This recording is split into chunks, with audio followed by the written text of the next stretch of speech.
Quiet on the set, please.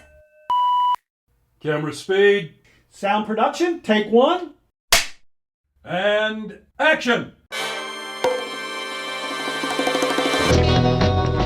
Welcome to From Beneath the Hollywood Sign. If you love old movies, Hollywood history, or the golden age of filmmaking, you've come to the right place. This is the podcast that talks about amazing stories of Tinseltown from another era. Hear fascinating conversations with writer-producer Steve Cubine, who quite literally lives just beneath the Hollywood sign, and actress-writer Nan McNamara. Now your hosts, Steve and Nan. Ho, ho, ho, Nan. Ho, ho, ho, Steve. You know, Christmas, it's nipping at our heels. Yes, it is. Well, we've got a really fun episode for you to get you in the holiday spirit. This week, we are hitching a ride on a vintage sleigh and heading deep into the golden age of Tinseltown to celebrate the actors who first breathed life into Santa Claus on the silver screen. Have you ever thought about that? All the actors who played Santa Claus? Well, I did have to think about it because we have this episode, but there are so many. It's amazing. So many. And you know, the concept of Santa Claus, it originated, and I don't think I knew this, from a 4th century Greek bishop named Saint Nicholas of Myra. And he was known for his generosity. He would secretly do small acts of kindness, like putting gold in the shoes of poor people. His story was brought to the United States by Dutch settlers who came to know him as Sinterklaas and later called Santa Claus. And the modern image of Santa Claus was shaped over time by the 1822 poem, A Visit from St. Nicholas, and further popularized through 19th and 20th century illustrations and advertisements. Well, long before special effects and CGI snowstorms and the big budget holiday franchises, it fell to a small but memorable group of performers to embody the warmth, the wonder, and the whimsy of good old St. Nick. I like alliteration in that sentence. I know, it was very good. You wrote that. These classic Santas weren't just men in red suits.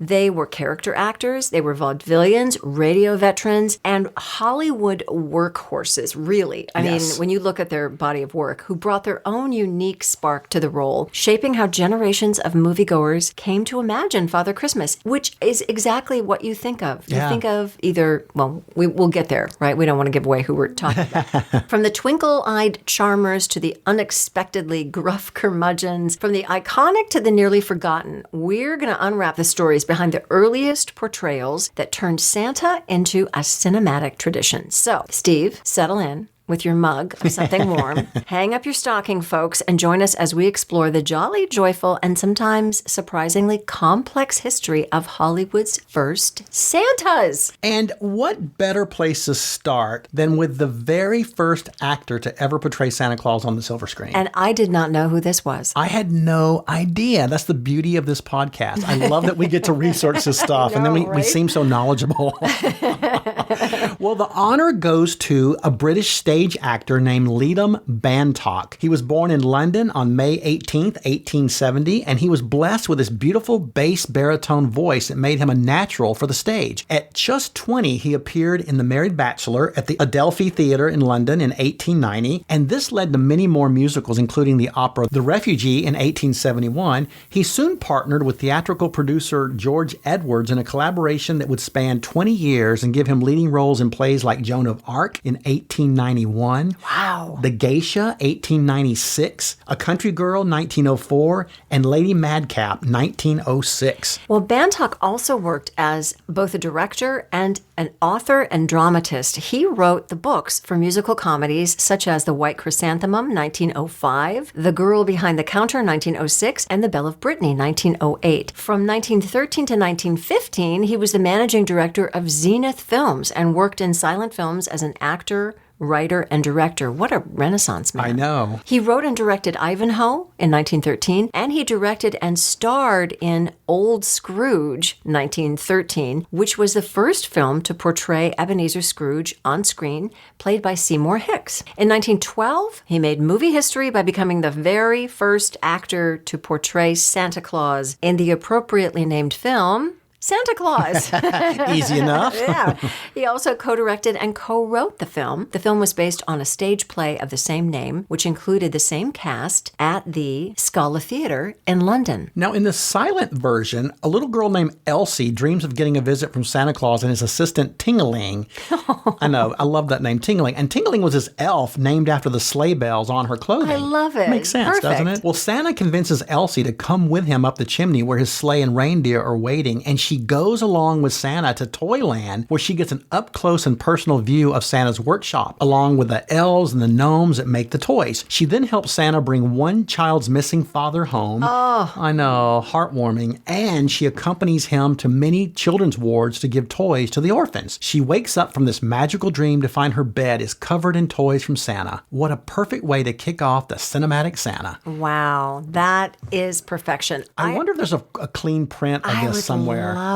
I'd love to see it, yes. Yeah, me too. I want to look at the play. The next actor we're going to talk about who played Santa was the great Thomas Mitchell. Oh, I love Thomas Mitchell. Mitchell portrayed Kris Kringle in The Miracle on 34th Street in the 1955 Christmas episode of the American anthology television series, The 20th Century Fox Hour. This is going to play into some other Santas that we'll talk about. This was the second version of The Miracle on 34th Street after the prestigious 1947 movie with Maureen O'Hara, John Payne, Natalie Wood, and Edmund Gwenn. This version with Thomas Mitchell aired on December 14th, 1955, directed by Robert Stevenson. It reunited stars MacDonald Carey and Teresa Wright, who had starred together in Hitchcock's classic Shadow of a Doubt in 1943, which we just rewatched not too long ago. Such a great man. They have such great chemistry, so I can imagine how great their chemistry was in this. I would imagine too. And Mitchell took on the role of Kris Kringle.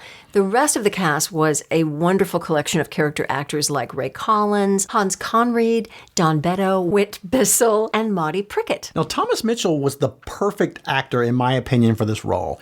I mean, he was known for his versatility and his warmth and this wonderful twinkle in his eye. And he was magical as Kris Kringle. Born in 1892 in New Jersey to Irish immigrant parents, Mitchell began as a newspaper reporter before discovering the stage, where his expressive face, his melodic voice, and instinctive storytelling quickly set him apart. By the 1930s, he'd become one of the most sought-after character actors in Hollywood, bringing depth and humanity to an astonishing range of films. From the wry and steady Doc Boone in Stagecoach, 1939, a performance that did win him an Academy Award, I might add. Wow. To the sweet but forgetful Uncle Billy in It's a Wonderful Life. He's so wonderful. Oh, he's so wonderful. My heart breaks for Uncle Billy. Yes. And the tragic yet noble Gerald O'Hara in Gone with the Wind, also 1939. He also appeared in classic films like Theodora Goes Wild, 1936, with Irene Dunne. Mr. Smith Goes to Washington, 1939, of course, with James Stewart and Jean Arthur. Our Town, 1940, with Martha Scott and William Holden. And High Noon, 1952, with Grace Kelly and Gary Cooper. I mean, what a resume. I mean, the iconic classics that this man starred in, unbelievable. Yeah. And he was actually one of the few performers to achieve the rare distinction of winning the Grand Slam, which is what they called it back then. Okay. An Oscar, an Emmy, and a Tony. Because they didn't have Grammys yet. They didn't have Grammys yet. So I'm sure that had he been around for the Grammys, he would have won one. He probably would have. It was a testament to his skills, I think, as an actor, across film and radio, television, stage.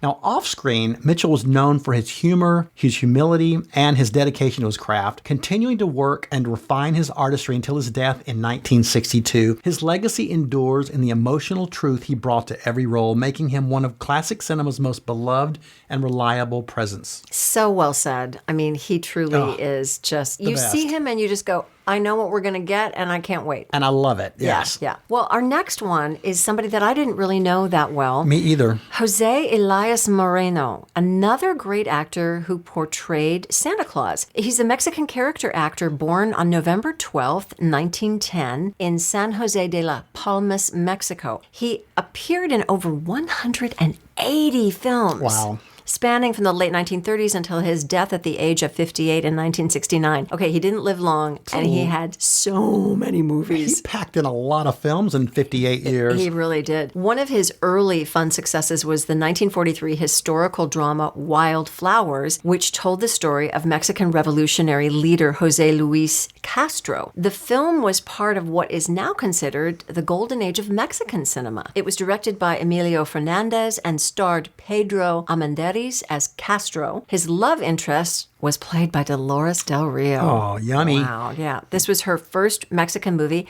after her period of making silent films in Hollywood. In 1959, Moreno was tasked with playing Santa Claus in the appropriately named film Santa Claus. Okay. So there's another one. Yeah, there's another one. Actually, this movie was sometimes known as Santa Claus versus the Devil. Wow. Which is a much better title if you ask me. Actually, because he is a spiritual figure. Yes. I mean, a goodness. Yeah, and this particular film, it was a fantasy film in which Santa Claus works in outer space, of course, and he battles his evil demon called Pitch, who has been sent to Earth by Satan himself to expose Santa to the public and make children do evil things. Wow. I like this premise because remember, Santa and Satan are just one letter apart. Oh my goodness. You know, the film, it was a commercial success, and for a time it became a holiday tradition on U.S. television, being shown once a year. The film won the Golden Gate Award for Best International Family Film at the San Francisco International Film Festival in 1959. Okay, have you looked for that one, version, to see if it's I available? looked and I couldn't find it anywhere, so I'd love to see that. Someone should do a Santa Claus festival. Wouldn't that be cool? It would be very cool. Yeah. All right, the next actor to portray Santa Claus that we want to talk about, and I know this is one of your all-time faves. Well, I don't know about all time, but he's a favorite of yours. I love this Santa movie and this Santa portrayal. Okay, well, this is stage actor John Call, who was born November 3rd, 1908 in Philadelphia, Pennsylvania. He played Santa Claus in the campy, so bad it's good movie, Santa Claus Conquers the Martians in 1964. And it is. It's so bad. It's so bad. It's good. Yeah. And I love it. It's so campy fun. Well, you know, his career was rooted first and foremost in the theater, as Nan mentioned. And over roughly 3 decades, he appeared in many stage productions on Broadway. Among his credits were musicals and plays such as Bloomer Girls, Pipe Dream, A Touch of the Poet, and Oliver. And in fact, the original Broadway run of Oliver from 1963 to 1964, he played the role of Dr. Grimwig, and he was also the understudy for another part, Mr. Bumble. Wow. His work on stage eventually led him into film and television, as is the way. His film credits included the comedy Fearless Fagin, 1952. Speaking of Oliver, isn't Oliver the one that has Fagin in it? Fagin's the character. With Janet Leigh and Keenan Wynn. Boots Malone, also 1952 with William Holden. Don't Bother to Knock, 1952 with Marilyn Monroe and Richard Widmark. Great movie. And one of my favorite movies, The Long, Long Trailer, 1954, starring Lucille Ball and Desi Arnaz. Still, his most enduring popular legacy came from Santa Claus Conquers the Martians, 1964, where he had been recruited from the original cast of Oliver. His theatrical chops lent a bit of gravitas and charm to what has become a cult favorite. That makes sense. The film was about Martians whose children have become lazy from watching too much Earth TV. So they kidnap Santa Claus to bring Christmas cheer to their planet, but they accidentally abduct 2 Earth kids who help Santa teach the Martians the true spirit of Christmas. Well, that's lovely. It's lovely. Together, they stop an evil villain who wants to stop the fun, ultimately leading to a happy Martian Christmas and Santa's safe return to Earth. The film was directed by Nicholas Webster and is probably on everyone's list of worst films of all time. But I think it's fun, I think it's campy, and I think it's worth a watch. And where else can you see Pia Zadora playing a Martian child? I mean, come on. I'm not making this up. She is. Wow. Well, in the later part of Call's career, one of his more highly regarded films was The Anderson Tapes, 1971, which starred Sean Connery and Diane Cannon. So although not a major Hollywood star, Call's long career spanning stage, film, and television, and his willingness to work across media left behind a diverse body of work. His role as Santa remains the one that keeps his name alive today. especially among fans of cult holiday sci-fi cinema. What a genre that is. What a genre. Cult holiday sci-fi. And Steve, you are right at the top of that I'm fan right there, favorite cutting list. edge. Yeah. Well, I think before we jump into the remaining Santas we're going to talk about, let's give our listeners this week's Hollywood Pop Quiz. And the pop quiz question today is, which actor has portrayed Santa Claus the most in film and television, whether live action or animated? Oh, okay. That's adding a new twist to this. Yes. All right. We'll be back with the answer to that and more of our ho, ho, ho Santas after this. All right, Steve and Ann will be right back to discuss more classic Santas. But for this Hollywood tour, we're doing something a little different. There's one perennial holiday classic where Santa doesn't even make an appearance, although the character Sally does write him a letter. Of course, we're talking about A Charlie Brown Christmas, celebrating its 60th anniversary this year. Now, when they first saw the show, CBS executives were horrified at the idea of an animated Christmas special with such a blatant message. They also strongly objected to the fact that the show didn't have any canned laughter. In addition, they greeted Vince Guaraldi's jazz score as an intrusion in the special that audiences would never accept. Now, in viewing a rough cut of the show, the producers were convinced they had a flop on their hands. But after it had premiered, they were happily surprised and shocked at the high ratings and excellent reviews that the show received. Kathy Steinberg did the voice of Sally Brown, but she hadn't yet learned to read at the time of production. She had to be fed her lines, often a word or syllable at a time, which explains the rather choppy delivery of the line, "All I want is what I have coming to me. All I want is my fair share." When A Charlie Brown Christmas won an Emmy for Outstanding Children's Program in 1966, only producers Lee Mendelson and Bill Melendez were called up to accept the award, but they made sure that Charles Schulz was with them to give the acceptance speech. Schulz's speech simply went, quote, "Charlie Brown's not used to winning, so we thank you." And now back to Steve and Ann from Beneath the Hollywood Sign. Welcome back, everybody. Before we get further into our great actors who have played Santa Claus, we want to give a shout out to our listener of the week. And this week we are honoring Lisa Slopek Cinco from Burgettstown, Pennsylvania. Lisa's been so supportive from day one. She always likes our posts, she comments, she's encouraging. Lisa, thank you so much for all of your support. Thank you, Lisa. Well, our next Santa Claus is actually credited with playing the role 3 different times. His name is Ferdinand Meunier. He played Santa Claus in Babes in Toyland, 1934, which was retitled March of the Wooden Soldiers for its television broadcasts, and it starred the great Stan Laurel and Oliver Hardy. Meunier also played Kris Kringle in Lake Placid Serenade, 1944, and he played Santa Claus in the Hope Crosby Road picture, Road to Utopia, 1945. He was born on December 3rd, 1887 in San Diego, California. He attended Stanford University in Northern California, where he appeared on stage, and he fell in love with acting. After he graduated, he returned to the San Diego area, joined a stock theater company, and in 1910 made his way to New York, where he met actress Charlotte Treadway. They married in 1913 and acted together on the Orpheum vaudeville circuit from 1916 to 1918. They had a daughter in 1919 who they named Charlotte. Not to be confused with the mother's name. Exactly. That would be very confusing, I think. He was also a theater director and a member of the cast of the Henry Duffy Players, which was a stock company in Northern California. He also owned his own theater company for a period of time, producing plays starring his wife. He eventually made his way to Hollywood in the early 1930s, and after a few small roles, established himself in the Will Rogers film Ambassador Bill in 1931, playing the role of Senator Pillsbury. His physical stature and voice meant he was conducive to playing aristocrats, foreign ambassadors, and philandering businessmen. In fact, in 1932, Fox Films described him in a press release as probably the fattest man in motion pictures, weighing 287 pounds at 5 feet 9 inches. Not exactly the way one wants to be characterized in the press, but in his case, his physical stature ensured a very busy career as a character actor. Yes. Makes sense. Some of his credits include roles in The Barretts of Wimpole Street, 1934, starring Frederick March, Charles Laughton, and Norma Shearer. The Count of Monte Cristo, 1934, playing Louis XVIII. Roberta, 1935, with Irene Dunne, Fred Astaire, and Ginger Rogers. Great movie. Where he plays Lord Henry Delves. And The Diamond Horseshoe, 1945, with Betty Grable, where his character is aptly named Prince too much belly. Oh, poor guy. I know, right? Well, his portrayal of Santa in Babes in Toyland is everything you want from a jolly, self-deprecating Santa.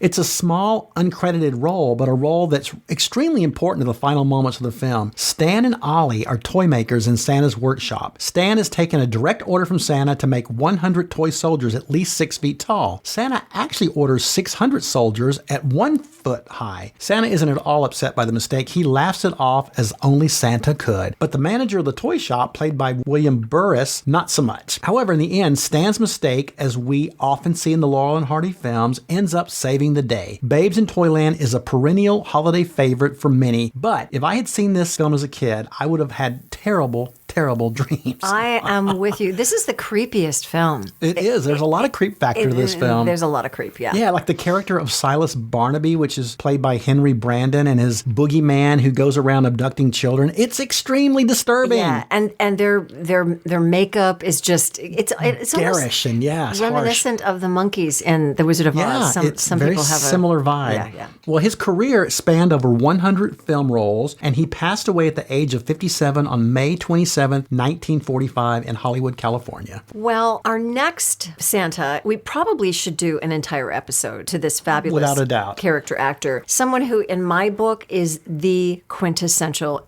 I think, the best Santa Claus on film. And that would be, of course, Edmund Gwenn, that rare character actor whose name a lot of people actually know.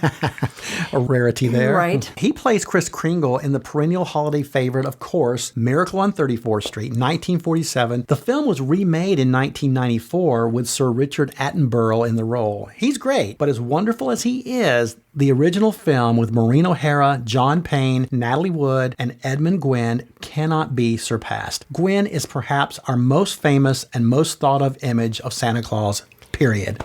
Well, here's a very brief biography of Gwenn. He was born in London on September 26, 1877, to a father who was a British civil servant. When Edmund expressed an interest in being an actor, he was turned out of the house at age 17. Wow. I know. He left Dublin, where his British family was stationed, and he joined a touring company, eventually touring with Edmund Tyrrell in Shakespeare and the classics. In 1904, he went to London to take a small part in Arthur Schnitzler's play In the Hospital, where reportedly George Bernard Shaw saw him and offered him one of the leading roles in Man and Superman. Oh, wow. Like originating the role of Straker, the Cockney chauffeur. At 27 years old, he was a London success, and Shaw went on to cast Gwenn in 5 subsequent productions. I mean, is that not dreamy to have George Bernard Shaw cast you as the original in plays including Major Barbara and The Devil's Disciple? Edmund Gwenn served in World War I. In fact, his first appearance on screen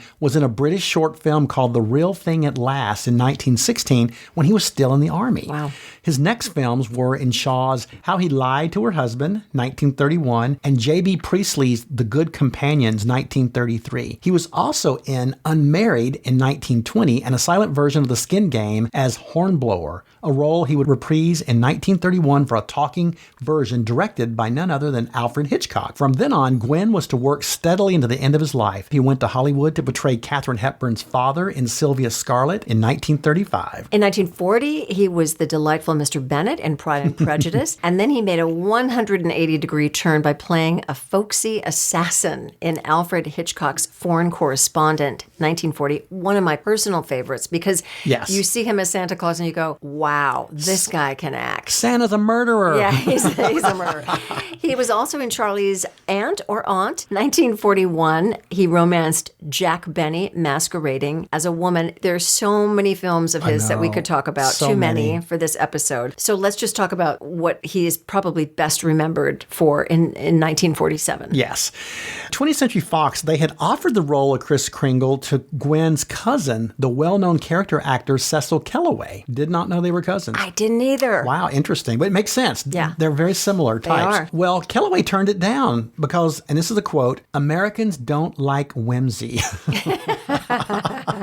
Fox then offered it to Ed Gwenn. So as soon as he got the part, Gwenn went to work turning himself into Santa Claus. He was already a bigger man, but Gwenn didn't feel he was big enough to sell the idea of Santa Claus, this image that people were so familiar with from the famous poem poem, 'Twas the Night Before Christmas by Clement Clark Moore. He could have worn padding, but he felt that was too artificial. So what does he do? He packs on 30 pounds for the role. Wow. And it's just 5'5" tall. It's quite a bit of weight. That's a lot of weight. That he had to add on. He ended up adding nearly 5 inches to his waistline. And reportedly, after the film was finished, he found it hard to lose the extra weight. And this is a quote from him. "I've been stocky all my adult life," he said, "but now I must accept the fact that I am fat." Aww. Well, a little overweight or not, his performance as Kris Kringle earned him an Academy Award as Best Supporting Actor at the age of 71. There's still hope. Yeah. Accepting the award, Gwen said, "Now I know there is a Santa Claus." Aww. I love that. I've seen that actual clip of him. You can see it online, and it's just so I love delightful. That. Yeah. So wonderful. Another well-known actor, although not necessarily known for playing Santa Claus, is the great Ed Wynn. He played Santa Claus in the 1959 television adaptation of Miracle on 34th Street, which was a live broadcast where he played the same role that Ed Gwynn played in the film. And also Thomas Mitchell played it in 1955. So it's been done several times. They love to remake their Miracle on 34th Street. And, after following in Ed Gwynn's footsteps, well, those are big shoes to fill. Yes. But Ed Wynn certainly has the whimsical quality to do the role justice. Well, this version of Miracle on 34th Street was an episode of the 20th Century Fox Hour, just like the previous one, later rerun under the title Meet Mr. Kringle, and featuring Peter Lind Hayes and Mary Healy. I wish we could have seen this. It was a live color broadcast on NBC the day after Thanksgiving in 1959. Doesn't that sound like heaven? Oh my As a goodness. kid, if you were around then. I would have loved that. Yes. Ed Wynn's nickname became the Perfect Fool, and by 1959 he was already a well-known radio and vaudeville comedian. He's also the father of the great actor Keenan Wynn, who I love. And Ed Wynn was also known for other whimsical roles like Uncle Albert in Mary Poppins, 1964, where he sings the delightful I Love to Laugh, as well as the Mad Hatter in Alice in Wonderland from 1951, and the Toy Maker in Babes in Toyland, 1961, which was a remake Of the Stan Laurel and Oliver Hardy version. Yeah. He was born November 9th, 1886 in Philadelphia and began his career in vaudeville in 1903. He was a star of the Ziegfeld Follies by 1914. When I think of him, I just think of his amazing voice that seems to personify that constant wave of giggles. You talked about singing the song I Love to Laugh. When you see that song, don't you just start to laugh? Yes, I mean, he just absolutely makes you want to laugh. Yes. Well, from vaudeville, he moved to radio, where he had his ups and downs both personally and professionally, at one point suffering a nervous breakdown. He was offered the role of the Wizard in The Wizard of Oz in 1939, but he turned it down, as did his Ziegfeld contemporary W.C. Fields. Of course, the part ultimately went to the great Frank Morgan. Oh, interesting. Well, soon television came calling. In the 1949-1950 TV season, Wynn hosted The Ed Wynn Show, one of the first network comedy variety television shows on CBS. The series won a Peabody Award and an Emmy Award in 1949. In 1956, he turned to drama, reportedly reluctantly, at the encouragement of his son, Keenan Wynn. They appeared in 3 productions together, including the Playhouse 90 broadcast of Rod Serling's play Requiem for a Heavyweight in 1956. Well, this established Wynn as a serious dramatic actor, leading to his performance in The Diary of Anne Frank, 1959, as Mr. Albert Dussel, for which he received an Academy Award nomination for Best Supporting Actor. Hugh Griffith from Ben-Hur was to take the award that year. He was also in a number of Disney films, including That Darn Cat, 1965, The Absent-Minded Professor, 1961, and The Son of Flubber, 1963. To my mind, he would seem to be a perfect Santa. I don't need my Santas large-sized, although that's great, too. I just need Don't them... body shame Santa. Yeah, I know. I'm not trying to body shame anybody. I just need my Santa filled with whimsy, and that really was Ed Wynn. Yes, he just had that in really spades. was. Yeah, that little twinkle.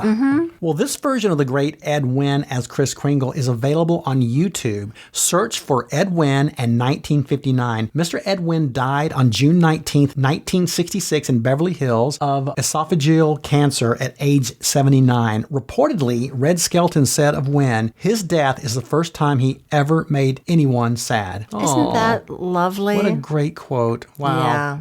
Really amazing. There's a through line in all of these gentlemen, and I think there's something special you have to have when you play Santa. Yeah, not every actor can put on that red suit and make it work. No, Yeah. I think you're right. And these guys did beautifully. They really did. Well, let's remind our listeners of this week's Hollywood Pop Quiz. And the question was, which actor has played Santa Claus the most in film and television, whether live action or animation? Well, the animation is what threw me, so I'm not even going to try to guess because... Well, it was none other than Mr. Ed Asner. Ed Asner! Yes. He Okay. played Santa Claus in at least 9 movies. Wow. Including prominent parts in the movies Elf from 2003. Right, I remember that. A Storybots Christmas 2017. Did you catch that one? Nope, did not. He also voiced Santa in various TV specials like The Story of Santa Claus from 1996 and Elf, Buddy's Musical Christmas 2014. You know, I don't picture him as Santa. I mean, I remember him in Elf, but you think of him in like Mary Tyler Moore as just having this sort of edgy, cynical, Gruff, kind of, yes. yeah. But Where's the whimsy? yeah, but he's a good actor, so.